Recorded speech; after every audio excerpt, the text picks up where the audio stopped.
நான் வாங்கிட்டு வந்து 1 மாசம்க்கு அப்புறம் ஃபைனலி என்னோட ஹாம்ஸ்டர் வந்து குட்டி போட்டுருச்சு. அந்த குட்டிகள்லாம் டே 1லேருந்து 15 வரைக்கும் எவ்வளோ வளர்ந்துருக்கு. அதுக்கப்புறம் என்னென்னலாம் நடந்தது தான் இந்த வீடியோல சொல்லப் போறேன். வாங்க வீடியோக்குள்ள போகலாம்.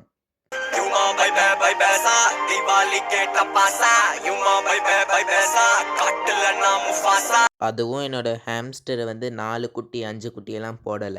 மொத்தமா 7 குட்டி போட்டிருக்கு. குட்டி போட்டோன்னே முதல் வேலையா மேல வந்து இன்னொரு கேஜ்ல வந்து தனியா பிரிச்சு வச்சுட்டேன்.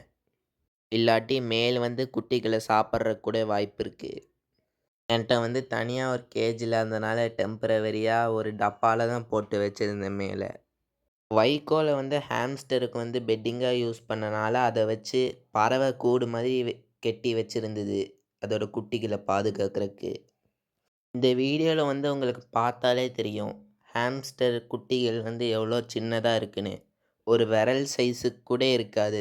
அவ்வளோ குட்டியா இருந்தது. புறா வந்து குட்டி போட்டிருக்கனால அதுக்கு வந்து நெறைய ஹெல்த்தியான ஃபுட்டெல்லாம் கொடுக்க வேண்டியது இருக்கும். அந்த மாரி ஒரு ஹெல்த்தியான ஃபுட்டு தான் எக் ஒயிட். நான் எக் ஒயிட் தான் குடுத்துருந்தேன். ஆனா வீடியோ தான் எடுக்கறக்கு மறந்துட்டேன். புறாவும் அதோட குட்டிகள வந்து நல்லபடியாவே பார்த்துக்குச்சு. இன்னைக்கு வந்து டே 3. குட்டிகள் வந்து கொஞ்சம் பெருசா இருக்கிறத உங்களால நல்லாவே பார்க்க முடியும். ஹாம்ஸ்டர் குட்டிகள் வந்து கொஞ்சம் வேகமாவே பெருசாகுது. சைடுல வந்து மேலுமே நல்லா ஹெல்த்தியா தான் இருந்தது. முதல்ல வந்து பேப்பர தான் கீழ வந்து பெட்டிங்கா வச்சிருந்தேன் ஷீரோக்கு. இப்ப வந்து வைக்கோலா வந்து ஷீரோக்கு பெட்டிங்க மாத்திட்டேன். இன்னைக்கு வந்து டே 5. குட்டிகள் வந்து நல்லாவே வளர்ந்திருக்கிறத உங்களால பார்க்க முடியும்.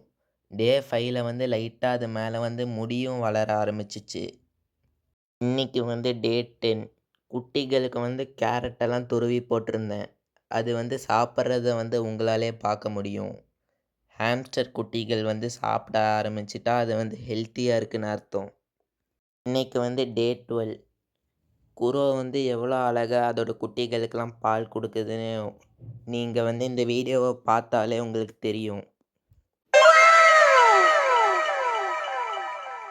இன்னைக்கு வந்து டே 15. அதோட பெட்டிங்க வந்து கிளீன் பண்றதுக்காக ஹாம்ஸ்டர் குட்டிகளெல்லாம் வெளிய எடுத்திருந்தேன். எவ்வளோ நல்லா முடி வளர்ந்துருச்சுன்னு இந்த வீடியோவ பார்த்தாலே தெரியும். ஹாம்ஸ்டர்லாம் நல்லா ஆக்டிவாவே இருக்கு. ஹாம்ஸ்டர் குட்டிகள்லாம் நல்லாவே வளர்ந்துருக்கு.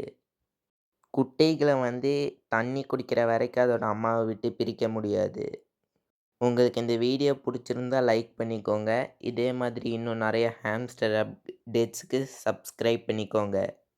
உங்களிடமிருந்து விடை பெறுவது உங்கள் ஜாஷ் தமிழ். வரட்டா?